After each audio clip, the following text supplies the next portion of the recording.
The original version of this video was uploaded to Jason Verney's YouTube channel, where it and many other videos, podcasts, snippets and films can be found. That channel can be found at youtube.com/Jason Verney.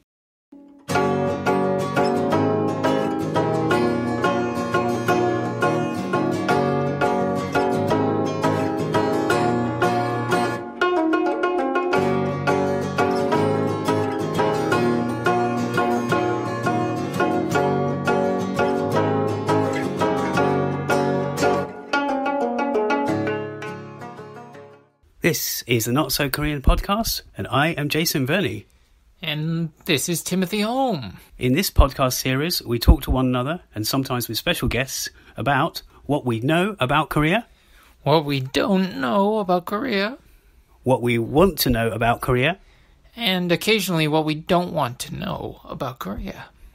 Yep, recording live from UK's Koreatown itself. That's an area in and around New Malden. That's the largest Koreatown and Korean community in Europe. We always start the episodes off with a quick summary of our last few days or a week or whatever.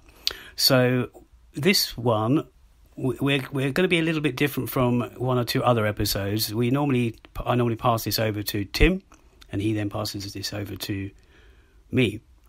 But this particular thing, the thing that we were up to, we were meeting a couple of friends and what we would call, and they would call themselves, I'm sure, experts on Korea.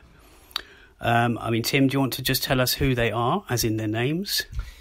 Yeah, so one is Dami Aniola, and she's from Gugak Sounds, another podcast which is about traditional Korean music. And Diya Mitra from Korea.net, and she also has her own website and works for, as I said, Korea.net. She writes articles for them. Yeah, that's right. And Diya, if you put, some of you might already know her on social media. She's got a nice sort of ring to her name. It's Diya on Korea. That's how her sort of a social media handle is. What she's known as on Facebook, etc. And I think also Tim just touched on something that Dami Enolia used to run. I think she might be continuing, but at the moment I'm not sure if she's doing it, but it's Gugak Sounds. It might be a podcast, but I think it was more a radio show, but it might, you could still get it in the usual places. So what happened was we'd scheduled to go to London, something as a rare occasion these days.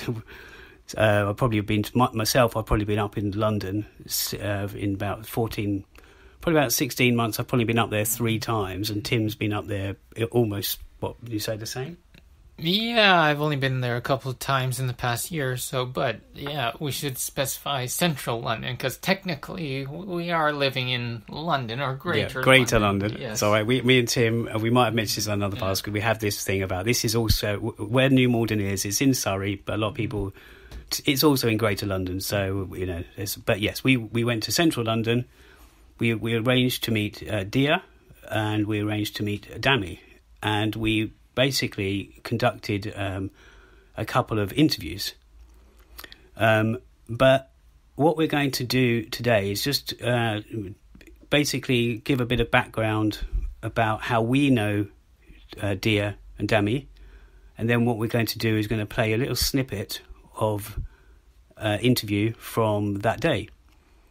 So perhaps we should talk about you, Tim, and how you met, let's just say how you met Diya, because, Yeah. Well, Diya, I think I've known her almost, 9 years now, maybe. It was at I'm trying to think when the very first time was. But yeah, I'm struggling myself, actually. I do remember especially us all going to the London Book Fair, where the Korea was the market-focused country of that year, 2012. I think it was 2014. Oh, sorry, yeah, 2014. Okay. Yeah, so that's 7 years ago, right? Yeah. So I've known her at least 7 years, but I think it might have been 8 years. And so we went to several events at that book fair together, and including Jason.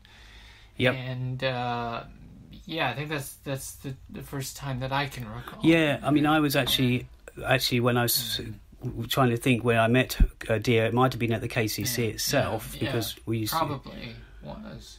Yeah, she's been going to probably events there, or at least associated with the KCC and events there for probably longer than I have, and Tim as well. Yeah.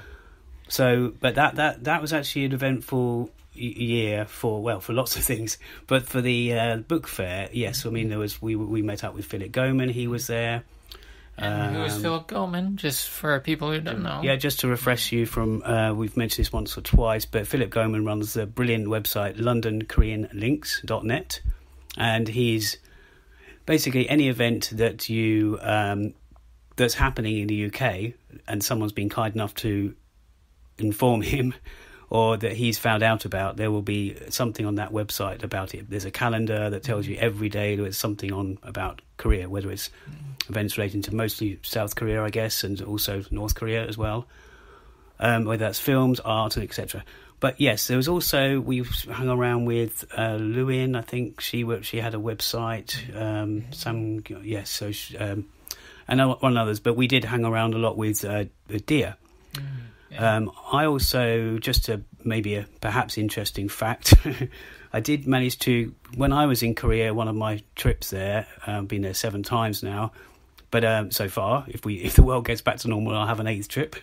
And Tim used to live there, as he will elaborate another time. But I met up briefly with Diya there, which was a great moment because we're both sort of into Korean culture. And, it was great to meet up with her, some of her friends that she met up with as well. But also myself and Diya, we'll get on to Dami in a second. We did one or two collaborations, and one of them was with a Korean indie band known as Juk Grungy. Right. So we did a lot of video interview, which was, I remember us doing it, myself and Diya. It was a very noisy coffee shop. We had to sort of play around with the editing quite a bit, which actually we might have to do that again this time, because we had an interview. Well, I had an interview with her in a busy park in the middle of Soho. Yeah. And so there was this dog that kept barking during the interview, and you might hear some of that later on. Maybe not in the clip that we play for you today, but possibly in the longer interview later. Yep. In maybe the next episode or the next episode. Yeah, and that's correct. So Tim we went off our separate ways that day. I had to go somewhere else and meet someone else, but I sort of conducted the interview with Dami, and again, what started off as a great quiet little place turned into a slightly noisier place. So we might have to do some sound engineering with that, with the interviews themselves. But that's why we thought, as a kind of brief introduction, that we will play a snippet of each interview, and then in a future episode, not too long from now, we will play that interview, the full interview. We might even have them on again. They seem to be happy to do that, which is always good to hear. Yeah. Shall we move on to Dami? Yeah, sure. So I know you met her. Yeah, I think you know her better than I do, but I met her for the first time at SOAS, which is the School of Oriental and African Studies at the University of London. We were taking a Korean course there, actually. It was an advanced Korean course, so it was like for a few months. But I just remember that she was always talking a lot in the class, and her Korean ability was obviously much better than mine or any of the other students in the class. She always had a lot of interesting questions and things, but most of the rest of us were just keeping quiet. But so obviously, I mean, I think her Korean is probably fluent at this point. Yeah, no, definitely. I mean, she's well into it, and she will the clip we play will sort of allude to how, will sort of give a bit of information to how she got into the Korean culture, or at least what she's doing right now. And a similar thing with Diya. I think I met Dami possibly around the same time. I think we were discussing it with Dami at the day of the interview, but although we saw each other a few times at SOAS, I think I might have met her at some function around a Korean friend's house I think it was to do with the Korean Artists Association, because she was sort of mixed in with that as well. She knows all kinds of instruments. So chango is the drum that she knows very well. She loves the gayagum, as she'll explain in one of the clips. And she commissioned me once to film her event at SOAS, an event that she was putting on with her teacher, a good acquaintance of mine, good friend. And I did actually meet her in SNU, which is Seoul National University, which she will talk about as well. Basically, my last trip, one of my last trips anywhere, we met at the university. It's a massive place, and you probably know it, Tim. You must have been to SNU. You've been there before too. Yeah, I thought you would have done. Yeah, it's quite a big university, but it's not in a very convenient location. You have to get buses it's sort of in the there mountains almost, But it's nice scenery around there. Yeah, it's a bit of an effort to... It's lovely there. I mean, the campus itself. But I had to get... There's what they call it, a shuttle bus to and from, or I could have walked, but it would have taken ages. So we've... and I think also she... Sorry, I think she definitely had, a couple of years ago before COVID hit, she also had some music, a sort of an art exhibition. She's so talented. I mean, she's a very good music. She knows her music, Korean music. She knows her Korean language. She's an artist, and she's run a radio show and all this kind of stuff. She knows her things. Yeah.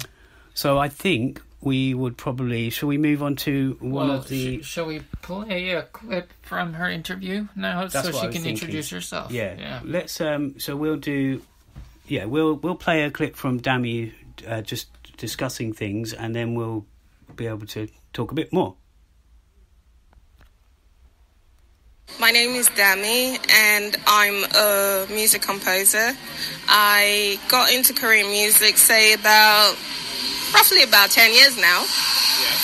And I've played lots of Korean traditional music instruments. I'm very interested in Korean traditional music, and I played lots of Korean traditional music instruments. I've had the opportunity to perform on various stages with very famous people as well, which has been a blessing, and I'm grateful for. I currently am studying at Seoul National University, doing a master's in Korean traditional music composition.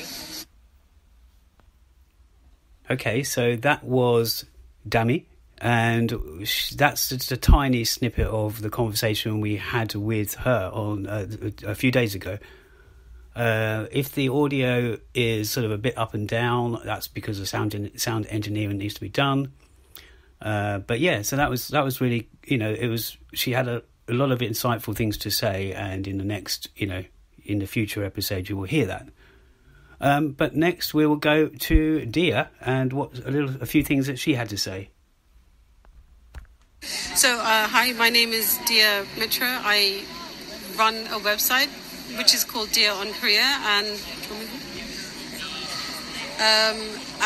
I trying to think about when I started getting interested in Korean culture. So it began when I worked for a coffee company that should remain nameless, and at the time there were a lot of Koreans actually working in, and this was in London. And through them, obviously, as you get to know your colleagues, I became very good friends with one of them. And I started learning about Korea and Korean culture. And when I say that, I got interested in the films and the food, and those were the main things. And when I started watching the films, I was like, oh, this is quite interesting. And I can't remember some of the names of the films because I'm terrible at names. But some of them were like My Sassy Girl, those older films. And it was like this very sweet, innocent culture. I know that's not a way of summing it up. So, that was Diya and the dog, as you could hear, in the park in Soho. Yeah. And so we may have to edit that out later, but we'll see. Anyway, so we were... Basically, just before we had this interview, we went to a new sort of Korean restaurant called Wing Wing. It's a chicken place for chimek, what they call chimek, which is chicken and beer. Yeah. I mean, I think they have several branches, and the first branch is actually like a few years old, I think, but this one's at near Tottenham Court Road. Yeah, near Charing Cross Road. Yeah, and it's also close to another place that we went to called Bunshik. Yeah, Timothy and Diya went off to Wing Wing later on, and myself, Tim, and Diya we experienced Bunshik, which is what Tim just mentioned. That one. So I mean, I can talk. I mean, Wing Wing. I don't know how different it is to other chimek, sort of, Korean chicken things, but with Bunshik, I can definitely talk a little bit about what that experience was like. Because as I recall, you were not too impressed by it. Is that right, Jason? Well, I think first of all, going to get my soapbox now. I mean, first of all, I suppose it is Korean in the fact that it's very Korean these days. Do you want to explain exactly what? And I will. I was coming to that. Yeah. Sorry. No, that's okay. I was just biding my time for some reason. Yeah. But so but it's kind of basically like corn dogs on a stick, basically anything put on a stick, which is, I think, I mean, you can probably, obviously you're from Canada as opposed to America, but USA rather, but you are familiar with these. Yeah. But it's become a Korean thing, and we've mentioned in a previous podcast the shop in Kingston, the eatery in Kingston called Hara. Horangi, which means tiger in Korean. Yeah, tiger. They don't have tigers on a stick. But no, unfortunately. Not as far as I know, unless they're getting desperate. But it is basically a similar thing to Bunshik. But Horangi came first, didn't it? At least in London. At least in Kingston. Greater London. Yeah. But Bunshik, I mean, I wasn't not impressed. I mean, for the money you pay. I don't eat meat these days. I eat fish, but so I chose the cheese and potato one. The cheese wasn't as cheesy as I was hoping it would be. Obviously, it was mozzarella, wasn't it? Right. I think, I think just this place is very known for now, or at least since it started anyway. It's for queues, sort of long queues, as a lot of these places are. They kind of, especially in central London, it's kind of becomes a fad or kind of a trendy trend. Place.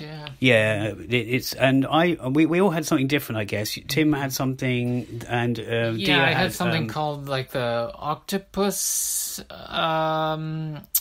something like that. But there's no actual octopus in it. No, it wasn't a scene from Old Boy. No, it's just cheese deep fried with some pieces of sausage. That are meant to look like octopus legs. Yeah, like tentacles. Yeah. But it did take ages. I mean, it did. That your one, even though we got ours. Actually, I got mine pretty quick. I made it a potato and cheese. It didn't have to. Well, I was say kill an animal, but no. Yeah. But your one did take forever. We were waiting. Yeah, I mean, as you said, it's a very popular place, and. There was when we got there was like a huge queue outside, and we thought, do we have to wait like an hour to get in there? Yeah, it was a bit confusing at first, wasn't it? But then we realized that people were just waiting for their orders, and actually we could go in and we could make our own order, but then we just have to wait outside. Yeah, so we actually got lucky with that, and we're not criticising Bunshik here. I mean, you can find them on Instagram, and and you'll see what they do. But no, I mean, I guess it was just not what I was anticipating. Yeah. But it was a good sort of novelty thing to do and go to. Rather, we're going to central London, we might as well check out. But also that area, we were talking about the area, how it's become because. Not quite a mini Koreatown, but there are several Korean businesses around there. There's aside from Bunshik and Wing Wing, there's also the what was it again? The where further around down? Tottenham Court Road and Charing Cross. There was kimchi before, wasn't there? There used to be a kimchi. Now there's a Oseo also. Oseo. And there's also that. Oseo is like a Korean grocery. Yeah, it's a spin-off. Isn't it a spin-off from H Mart? Yes, right. Spin-off. Yeah, H Mart like owns Oseo, branches of Oseo. Yes, you've got those there. So you've got those, and then there's also the Nature Republic, which is a Korean cosmetics. Oh yeah, it's cosmetics. Thing. Yeah. Not that I tend not to go there. Really, no, I didn't have time. That's the only reason. But speaking of cosmetics. There was also a K-beauty pop-up shop just around the corner in Soho. And your favorite? Well, I'm not going to say it, but seeing as we're talking about cosmetics, and for show, there was apparently Tim. I had left by this time to go somewhere else, but Tim had stumbled across a K-pop. What was it? Giving out K-pop? Yeah, it's called Soko Lab, and they sell like K-pop merchandise as well as Korean cosmetics. And this particular day that I was there, they had a huge queue outside, even longer than the Bunshik queue. Yeah, wow. And so I was wondering, what are all these people doing there? So me and Diya, we went up to them, a couple of people in the queue, and we asked them, so what are you waiting for? And they said, we're waiting for these free K-pop posters. So I don't know if it was for BTS or another group. Maybe it was for Blackpink because of the film being out. Yeah, oh God, it's I can't believe I've said the word, but yeah. Yeah, I probably should have stayed around to find out, but I wasn't that interested. As you know, I'm not a huge K-pop fan. No, we're both not huge K-pop endorsers. But it was interesting just to see how many people are really, so into that kind of thing. Yeah, no, I mean it's good. I mean the weird thing as well about that part of town, if you want to call it, people say town, London, whatever, but is that this little strip of eateries and Korean venues is kind of replacing the ones that disappeared due to Crossrail, the ones that were further up, near Tottenham Court Road. People might remember there was Wujang, I think it was called. There was Seoul Bakery, a small little bakery, and there was, of course, there was a little mini supermarket place. What was that called? It was. Yeah, I forget the name of it. And there was one more restaurant. I'm trying to think of the name. Another restaurant that was in the same area as Wujang. And there was a Korean hairdressers. Yeah, and Seoul Bakery. That's it. Well. Yeah, that's fine. Right. So, but I don't know. This just coincidence, and maybe it's jumping on not the bandwagon, but it's kind of this street food has become maybe more popular and sort of it's easier. Maybe it's easier to rent a place at street food. You don't have the seating thing, whereas before it's restaurants, and I can't imagine how much it costs now to rent a sit-down restaurant in central London. And in fact, speaking of that, there was also, just while I think of it, this wasn't in the same area, but was it Jinju? That's all closed down now, isn't it, or moved? Jinju. Is it Jinju? Yeah, I think so. Yeah. The one that used to be in near Liberty, near what's that street called? Near Carnaby Street. Yeah, that's a Kingly Korean Street restaurant. All right. Yes, yeah. But anyway, there's one there. But we're drifting off the topic. But Tim did wander up also to... near Tottenham Court Road is the Foyles Bookshop, which is one of the most famous bookshops in London. Yeah, they have like several floors, but on one of them they have like books from different countries, right? Different languages. Yeah, world literature, I suppose. Yeah, and one section is devoted to Korean literature and Korean language learning books, so... Yeah, we just popped in there, we had a little look, and I think they expanded that section a little bit, at least since they started it. So they do seem to have quite a decent selection, both with, books in English translated from Korean and also Korean language books, right? Okay, yeah. I mean, I've been in there and seen a few, but I've probably been with Diya or somebody when I've walked in there, and I often see maybe her post a picture or you post a picture, I can't remember, of their section, but if it's got bigger, then that can only be a good thing. Right. Actually, speaking of which, something else I've just remembered that I probably could have covered earlier, but I recently, because the Korean Cultural Centre in London, KCC UK, they're doing a book club, sort of reading group. And one of them, we did touch on this, I think, in another episode, the book Grass, which is basically a animated, not animated, what do you call it? Graphic novel by the author Kim Suk Gendry Kim. That's how I pronounce it. And I did decide to order her graphic novel of Jisoo, which is, Jisoo. Tim's always better at pronouncing many of these words.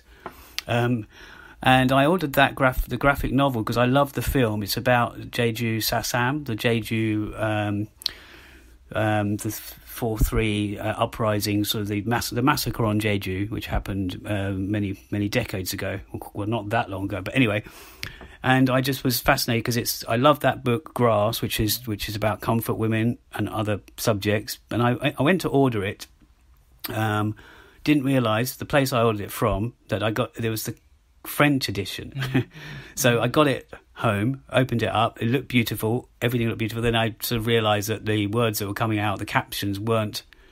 They were only like rat tat tat or bang bang bang, but they were actually the words. They weren't Korean. They were some other version. And then I realised that yes, it was the French edition I bought, but apparently it is only available in France and of course Korea. Right. So maybe I'll understand the French one better than I would the Korean. Yeah, I mean, you'd probably understand the Korean. These days you can use Google Translate. Pretty much, you can translate French into English pretty easily. I think. If it was reading from a Kindle or something, maybe I could copy and paste, but I can't really. Yeah, the other option would be I translate the Korean into English for you, but you'll have to pay me for that. Yeah, that's the other option. You know, Tim's on the ball here, on the money, literally. Right. So I mean, yeah, it was an interesting day, you know, and things didn't necessarily go to plan, but we got everything we needed, even if we need to tidy up the audio. But so what we'll do next is we'll just end the show. Well, slowly end the show because we've got a few things to cover. Some sort of news, Korean news. So whether that's local news or Korean-related news in general. Yeah. So do you want to start with this, or are you going to say something else? Yeah, just to mention another thing that we did recently was involving the KBCE, which is the Korean British Cultural Exchange, and we mentioned this in a previous episode. But we are doing some new projects with them involving video.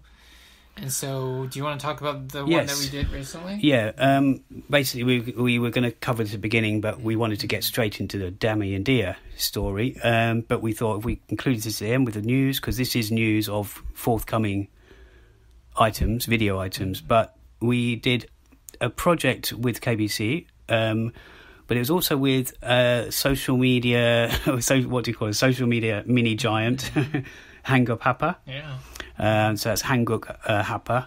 You might have seen her on Instagram or on Facebook or what have you, and even on her YouTube channel. And basically, the member of the KBCE and us three, myself, Tim, and Hanguk Hapa, we were involved with filming and also taking part in the washing. Basically, it's the stages of washing rice. So basically there's various stages of washing rice traditionally that's done. So whether that's I don't want to give too much away. Some of you will know this, I'm sure. But there's Korean different people might know this, but not necessarily British people or Western people. One or two others might do, but we can't be the only ones. So they usually wash it at least 3 to 4 times, maybe more than that. And then some elements are used for I don't want to give too much away, but they might use certain waters, drainage, let's call it in the nicest way. They used the used water, or the water that they use for the washing, right? Yeah. They reuse it. That's right. They reuse it. They might use it on sort of skin, or they reuse it and sort of helping other nature's plants or creatures to grow. So, but we did that, and then we also took part in a little conversation, but also we took part in the tasting. So we did a little taste. There's the different variations of cooking you can get. For example, you can have the rice cooker. This is the modern way these days. The dolsot, which is a stone bowl. People might know that from bibimbap and that such. And of course the pan, which is, we would call it a saucepan or pot.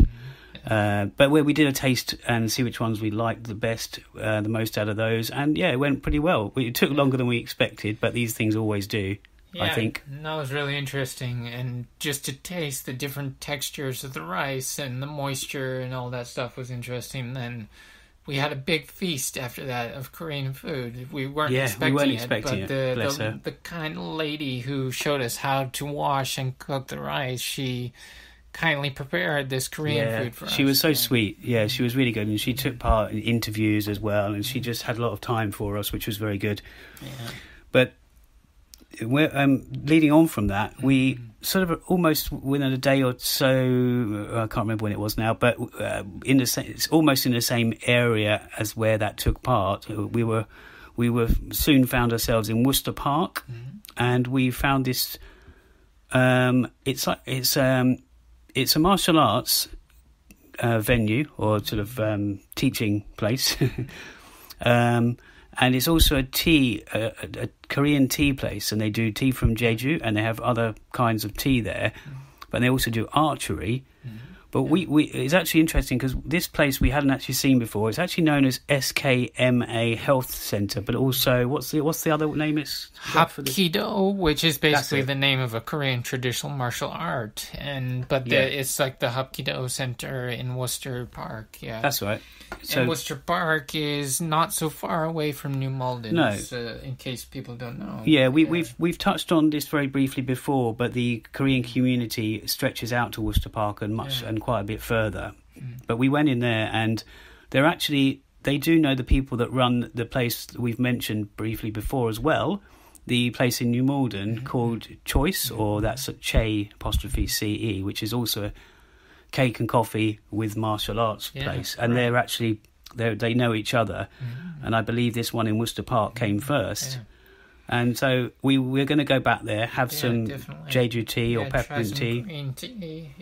But it was basically Worcester Park High Street's got a lot to offer, but there's not a great deal of Korean things, even though there's a lot of Korean community there. There's a big Korean community, but we were very pleasantly surprised to find this place. I think we'd seen it briefly before, but we'd wandered past it in a hurry. And it's certainly the first place that I've seen around here to teach actual Korean archery. And speaking of Korean archery... Oh, yes. We have one other story in the news at the end of this, towards the end of this podcast. We've... archery, as Tim says, there was the Olympics. So we've got the... If you haven't heard already, you're hearing now... Korea did pretty well with the archery, in the archery, and it was An San was the actual individual woman who did so well, and she apparently is the first South Korean to win more than 2 medals in a single Summer Games. So that's quite an achievement. But she's also, if that wasn't enough, she's also the first woman since 1904, I believe. To win 3 gold medals in archery at the same Olympics, so that's quite a feat. That's amazing. But on the other side of things, although that's some great news, there was some males out there, some South Korean men, who were being a bit abusive online about her short hair. It was something, I think it was to. Where basically in turn it triggered out sort of an outpouring of support from women. They were infuriated of her treatment. I don't blame them. I mean, that's just, it's just obviously talking about her hair. I don't understand where they came from. I guess they were suggesting she was a feminist and demanded that she apologise. Yeah, I mean, that does sound for having a short haircut. I mean, it's crazy. Yeah, I mean, she never said that she was even a feminist, I don't think, as far as I know. And even if she was, why is that an issue? You can't you be an Olympic gold medalist if you're a feminist? I mean, this just doesn't make sense. I mean, and it does resonate with a couple of other stories I've heard, or we've probably both heard, from Korea, South Korea, that sometimes when the men online could get in these sort of boys' clubs and start almost bullying or harassing. Yeah, it is, basically. And it's kind of... And I'm not saying it doesn't happen in this country, but there are stories and parallels with other things that have happened in the past. We won't go into in this episode, but we're more than happy to in the future it's just sad to see that kind of thing happen, especially to somebody who's brought so much, to be celebrated for her country. It's great, it's amazing. It's almost like she can't do anything. She's only doing her sport and something she loves doing. Yeah. There was also, while I think about it, there's also some news about a football team, Andrew, who we're going to have as a guest in the future. sorry, someone we know, mentioned about the was it Tottenham Hotspurs, a Korean person who had done very well. Yeah. I haven't got the story here though. Unfortunately, we're not big football fans either. Yeah, so we don't know all the recent news. But We'll try and maybe update you on that for the next episode. But I think with all that, this episode is essentially regarding Dami and Diya. Mm-hmm. But for a future episode, there'll be a lot more from them. Yeah. And we just wanted to do what we usually do, which is introduce you to our last week. Some Korean news, and also the main subject being, as I said, Dami and Diya. So I don't know what else. Is there anything else you want to add apart from saying farewell? Just a big thank you to Dami and Diya for meeting us this past week, and we will. That was such a great time as well. Yeah. Yeah, we'll surely include more of your interviews in the coming episodes. So look forward to that. Yeah, and one last thing on that, we have got one or two other interviews already sort of in the pipeline, which is also good. And also thanks again for the kind words that we've been getting on YouTube channel and also just in comments. So we'll thanks for listening, and we'll just play out with the usual music from the band Kaya. And 안녕히 계세요. Yeah, and we'll play out with Kaya and New Ararang from their album Korean Breeze.